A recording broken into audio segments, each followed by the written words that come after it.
So the guy who has changed his name, I believe, twice before, Chad Ochocinco and Terrell Owens had a conversation.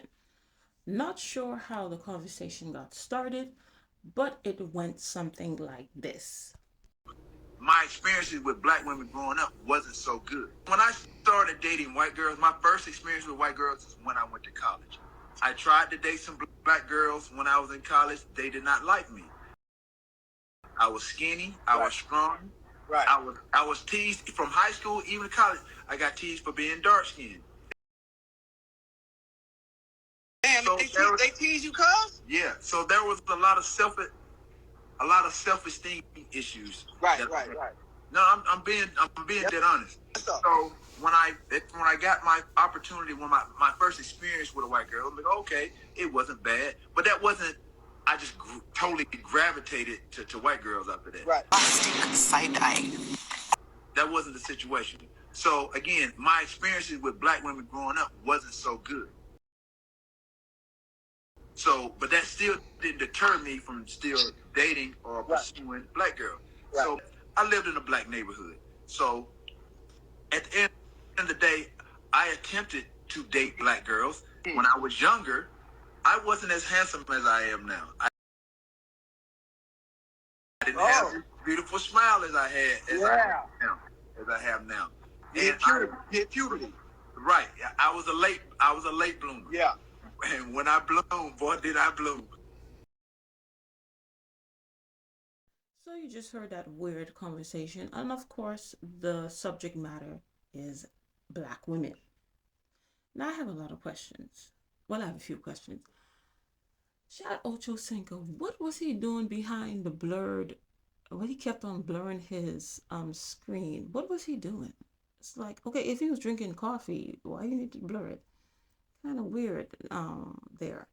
And then when he said he was bullied, who bullied him? Was it like black people that was bullying him? I know that happens, because sometimes, like if you're really, really dark, because I don't know how dark he was when he was younger, sometimes that may happen for whatever reason. Or if you look kind of weird when you growing up, they bullied you.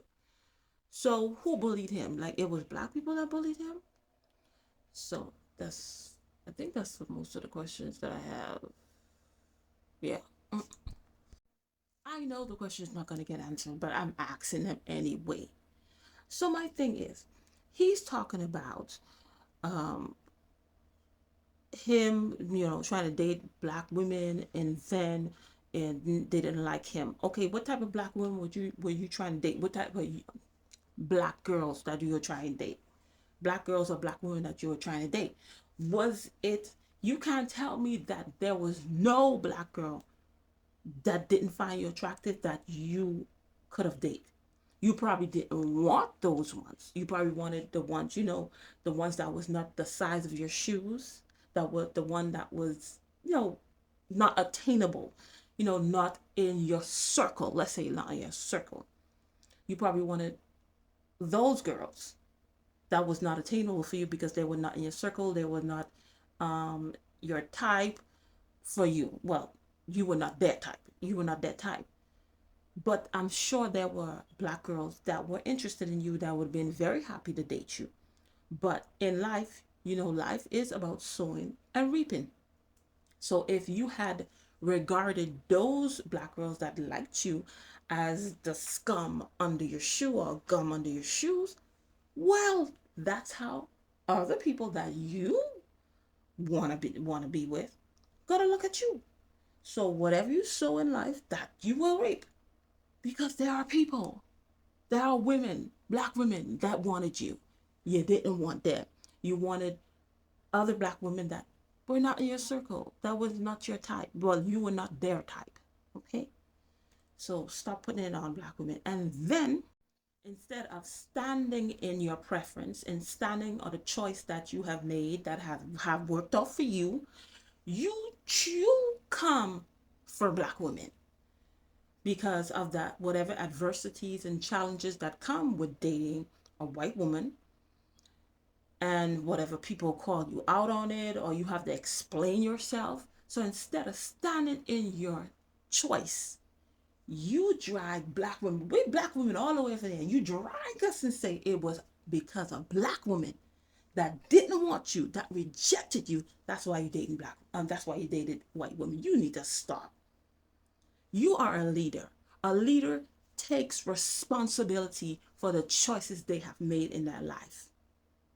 That's a good leader. But a bad leader, when they make certain decisions that don't work out for them, or it doesn't seem like it's working out for them, then they start throwing all kind of people on the bus. They just robbing people all over the place and just throwing them on the bus that don't even deserve to be under the bus.